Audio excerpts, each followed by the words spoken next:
अस्सलामु अलैकुम वरहमतुल्लाहि वबरकातुहू। नमाज के सही और दुरुस्त होने की जहाँ बहुत सारी शर्तें हैं, वहीं पर एक शर्त वज़ू का सही और दुरुस्त होना भी है। अगर हमारा वज़ू सही और दुरुस्त नहीं हुआ तो हमारी नमाज भी सही और दुरुस्त नहीं हो सकती। वज़ू नमाज की कुंजी है, जिसके बगैर नमाज अदा ही नहीं हो सकती। इसलिए हमें और आपको ये जानना बहुत ज़रूरी है कि वज़ू किस तरीके से किया जाए ताकि हमारा वज़ू सही और दुरुस्त हो सके। अगर हम और आप सिर्फ और सिर्फ वज़ू के फ़राइज़ को फॉलो करके वज़ू करेंगे तो हो सकता है कि फ़राइज़ की अदायगी में कमी हो जाए, गफलत और लापरवाही की वजह से फ़राइज़ अच्छे तरीके से अदा ना हो सके और हमारा वज़ू सही और दुरुस्त न हो सके। इसलिए हमें और आपको वज़ू करने में वज़ू की सुन्नतों का खास ख्याल रखना चाहिए ताकि फ़राइज़ में अगर कोई कमी रह जाए तो इन सुन्नतों की वजह से वो कमियां धुल जाए, ख़त्म हो जाए।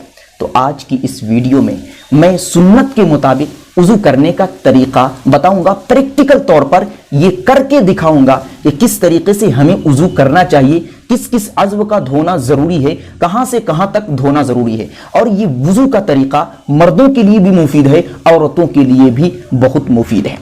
आप जब भी वज़ू करने के लिए बैठे, वज़ू करने का इरादा करें तो आप सबसे पहले वज़ू करने की नियत कर लें। ये सुन्नत तरीका है। नियत किस तरीके से करेंगे? आप अगर नमाज पढ़ने जा रहे हैं और नमाज पढ़ने के लिए वज़ू कर रहे हैं तो आप यहां पर नियत करें कि अल्लाह ताला मैं वज़ू फुला नमाज पढ़ने के लिए कर रहा हूं। तो इस नियत से आपको अजर व सवाब से नवाजा जाएगा। अगर आप कुरान करीम की तिलावत करने जा रहे हैं तो वहां पर कुरान करीम का तज़किरा करें कि अल्लाह मैं कुरान करीम की तिलावत करने के लिए वज़ू करने जा रहा हूं।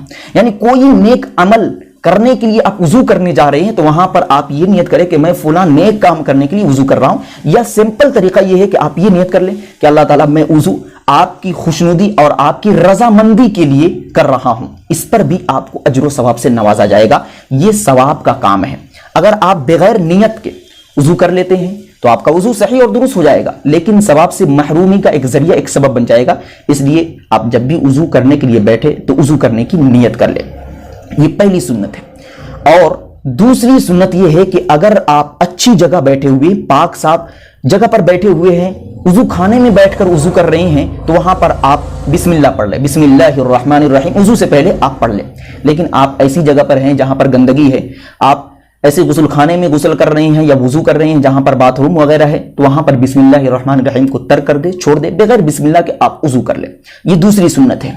और तीसरी सुन्नत यह है कि आप वज़ू करने के लिए बिल्कुल तैयार हो जाएं और आप अपने आस्तीन को अच्छे तरीके से ऊपर तक उठा लें और अपने दोनों हाथों की कलाइयों को 3 मरतबा गट्टों तक धोए। ये जो हड्डी उभरी हुई दिखाई दे रही है, ये इसको बोलते हैं गट्टा। तो यहां तक दोनों कलाइयों को पानी लें और 3 मरतबा अच्छे तरीके से इसको धोए। अगर आपकी उंगली में अंगूठी है और वो अंगूठी बहुत सख्त है तो उस अंगूठी को हरकत दे, अंगूठी की जड़ तक पानी पहुंचाए। और जो औरतें हैं, अगर उनकी उंगली में किसी तरह की कोई ऐसी चीज लगी हुई है, आटा लगा हुआ है, आटा खुश्क हो गया है, तो उस खुश्क आटा को तर्क करें, साफ करें। उसके बाद आप वज़ू करें।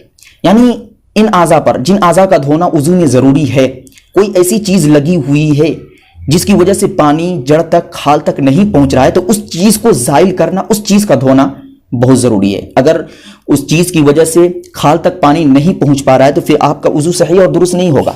तो इसलिए तीसरी सुन्नत यह है कि आप सबसे पहले अपने दोनों हाथ की कलाइयों को 3 मरतबा गट्टों तक अच्छे तरीके से धोए। उसके बाद आप कुल्ली करेंगे। दाहिने हाथ में पानी लें और मुंह में डालें, कुल्ली करेंगे। 1 मरतबा, 2 मरतबा, 3 मरतबा अच्छे तरीके से कुल्ली करें। अगर आपके पास मिसवाक है तो उसका इस्तेमाल करें। यह सुन्नत है, वज़ू के लिए मिसवाक करना सुन्नत है।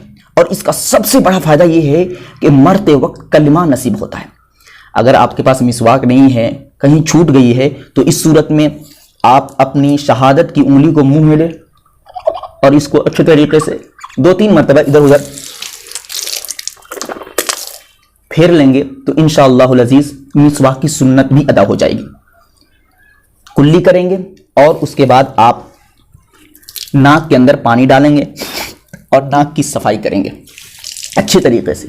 कुल्ली करेंगे नाक की सफाई करेंगे 3 मरतबा अच्छे तरीके से। ये भी वज़ू के लिए सुन्नत है, वज़ू के लिए शर्त नहीं है, ज़रूरी नहीं है। अगर बगैर कुल्ली किए, बगैर नाक में पानी डाले, मिसवाक किए अगर आप वज़ू कर लेते हैं तो आपका वज़ू सही और दुरुस्त हो जाएगा। अब हम चलते हैं वज़ू के फ़राइज़ की तरफ, जिसकी अदायगी हमारे लिए ज़रूरी है। वह है पूरे चेहरे का धोना। आप इस तरीके से दोनों हाथ में पानी लें और अच्छी तरीके से पूरे चेहरे को धोएं। 1 मरतबा पूरे चेहरे का धोना ये फ़र्ज़ है और 3 मरतबा पूरे चेहरे का धोना ये सुन्नत है। अगर आप एक ही मरतबा पूरे चेहरे को धोते हैं तो हो सकता है कि कोई हिस्सा तर ना हो पाए, खुश्क रह जाए। इसलिए बेहतर तो यही है कि आप जब अपना चेहरा धोए तो 3 मरतबा अच्छे तरीके से धोए। अच्छे तरीके से आप हर हिस्से को तर कर दें, पानी हर हिस्से तक पहुंचा दें। ये सुन्नत तरीका है। अगर आपके पास बड़ी बड़ी दाढ़ियां हैं, घनी दाढ़ी है और खाल दिखाई नहीं दे रही है तो इस सूरत में आपके लिए ज़रूरी है कि आप ज़ाहिरी बाल को तर कर दें और अंदर के हिस्से में खिलाल कर दें इस तरीके से। और अगर आपके चेहरे पे दाढ़ी तो है लेकिन घनी नहीं है, थोड़ी बहुत दाढ़ी है, अंदर की खाल दिखाई दे रही है, तो इस सूरत में खिलाल करने से काम नहीं चलेगा। इस सूरत में दाढ़ी के जड़ तक पानी पहुंचाना आपके लिए ज़रूरी है। दाढ़ी घनी है तो दाढ़ी के ज़ाहिरी हिस्से पे पानी पहुंचाए और खिलाल कर ले। अगर दाढ़ी घनी नहीं है तो दाढ़ी के जड़ तक पानी पहुंचाना आपके लिए ज़रूरी है। वज़ू की पहली फ़र्ज़ ये है कि आप ये जो बाल है, जहां से बाल निकल रहा है, ये पेशानी का हिस्सा है। पेशानी के हिस्से से लेकर ठुड्डी के नीचे तक लंबाई में और एक कान के लौ से लेकर दूसरे कान के लौ तक चौड़ाई में पूरे चेहरे का धोना कि कोई भी हिस्सा खुश्क न रहने पाए, हर हिस्से को तर कर देना वज़ू के सही और दुरुस्त होने के लिए ज़रूरी है। ये पहली फ़र्ज़ है, पूरे चेहरे का धोना।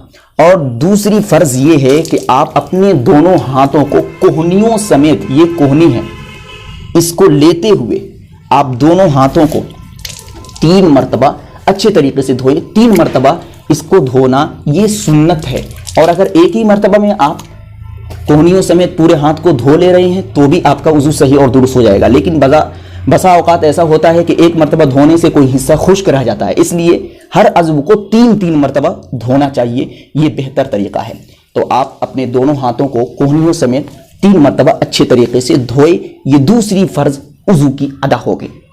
अब तीसरी फ़र्ज़ ये है कि आप अपने सर का मसाह करें, चाहे वो औरत हो चाहे वो मर्द हो, हर एक के लिए ये हुक्म है। फमसहू बिरुऊसिकुम, कुरान करीम के अंदर कहा गया कि अपने सरों को मसह करो। इस आयत करीमा को लेकर उलमाए किराम के दरमियान इख्तिलाफ हुआ। बाज़ उलमाए किराम ये कहते हैं कि पूरे सर का मसह करना ज़रूरी है और इमाम मालिक अलैहि रहमा का यही कौल है। और बाज़ उलमाए किराम ये कहते हैं कि अगर सर के एक बाल का या कुछ बाल का मसह कर लिया जाए तो भी मसह अदा हो जाएगा, क्योंकि यहाँ पर मुतलक कहा गया। और बाज़ उलमाए किराम, इमाम आज़म अबू हनीफा अलैहि रहमा फरमाते हैं कि चौथाई सर का मसा करना फ़र्ज़ है और पूरे सर का मसा करना सुन्नत है। तो इसलिए बेहतर तो यही है कि आप पूरे सर का मसा करें। और मसा करने के लिए आप नया पानी लें। नया पानी लेने के बाद आप इन तीनों उंगलियों को मिला लें। ये तीनों उंगलियों को मिला लें और इसको इस तरीके से बाल पर इस तरीके से फेरे। उसके बाद इन हिस्सों को बचा लेना है। इन हिस्सों को फिर इस तरीके से साइड के हिस्से में फेर लेना है। फिर ये जो 2 उंगलियां शहादत की बच गई है, इनको कान के अंदरूनी हिस्से में मसा कर लेना इस तरीके से। ये जो हिस्से जो है ना, इन सब हिस्सों को इस तरीके से फेर लेना है। और ये जो अंगूठे बच गए, इन अंगूठों को कान के बाहरी हिस्से पे इस तरीके से फेर लेना है। और जो ये हिस्से बच गए, इन हिस्सों को गर्दन पे इस तरीके से फेर लेना है। ये मसा करने का सुन्नत तरीका है। लेकिन अगर आप वज़ू करते वक्त सिर्फ चौथाई सर का मसा कर लेते हैं, आगे से, दाएं से, बाएं से या पीछे से, तो आपका मसा सही और दुरुस्त हो जाएगा। लेकिन सुन्नत तरीका वही है जो मैंने बताया कि पूरे सर का इहाता कर लिया जाए। ये वज़ू की तीसरी फ़र्ज़ है। और चौथी फ़र्ज़ ये है कि आप अपने दोनों पैरों को धोएंगे। किस तरीके से? आप दोनों पैर को 3 मरतबा अच्छे तरीके से धोएंगे। यहाँ तक ये टखना है, इसको लेते हुए पूरा यहां से लेकर पूरा इसको धोना है इस तरीके से कि कोई भी हिस्सा खुश्क न रहने पाए। ये जो उंगलियां है, इन उंगलियों में आप खिलाल करें अच्छे तरीके से। बहुत से लोग ऐसे होते हैं जिनकी उंगलियां बिल्कुल सटी हुई रहती है, तो इन उंगलियों में आप हाथ की उंगलियां दाखिल करें और खिलाल करें ताकि अंदर तक पानी पहुंच सके, कोई भी हिस्सा खुश्क न रहने पाए। इसलिए अच्छे तरीके से आप दोनों पैर को अच्छे तरीके से, खूब अच्छे तरीके से तर करें, अच्छे तरीके से इसको धोएं। इस तरीके से آپ وضو کر لیں. وضو کرنے کے بعد اگر آپ پاک صاف اچھی جگہ پر بیٹھے ہوئے ہیں تو آپ وہیں پر وضو کے بعد کی دعا پڑھ لیں. اور اگر آپ پاک صاف اچھی جگہ پر نہیں ہیں تو اس جگہ سے ہٹ کر دوسری جگہ آ کر آپ وضو کی دعا پڑھ لیں. اشہد ان لا الہ الا اللہ واشہد ان محمدا عبدہ ورسولہ اللہم اجعلنی من التوابین واجعلنی من المتطہرین. اور اگر پاک صاف اچھی جگہ پر نہیں ہیں، غسل خانے میں وضو کر رہے ہیں، تو وہاں سے ہٹ کر اچھی جگہ پر آ کر آپ وضو کی دعا پڑھ سکتے ہیں. ویڈیو کو لائک اینڈ کمنٹ کریں اور دینی معلومات کے لیے ہمارے چینل الحق میڈیا کو سبسکرائب کر کے بیل آئیکن کو دبا دیں تاکہ سب سے پہلے ہماری بات آپ تک پہنچ سکے.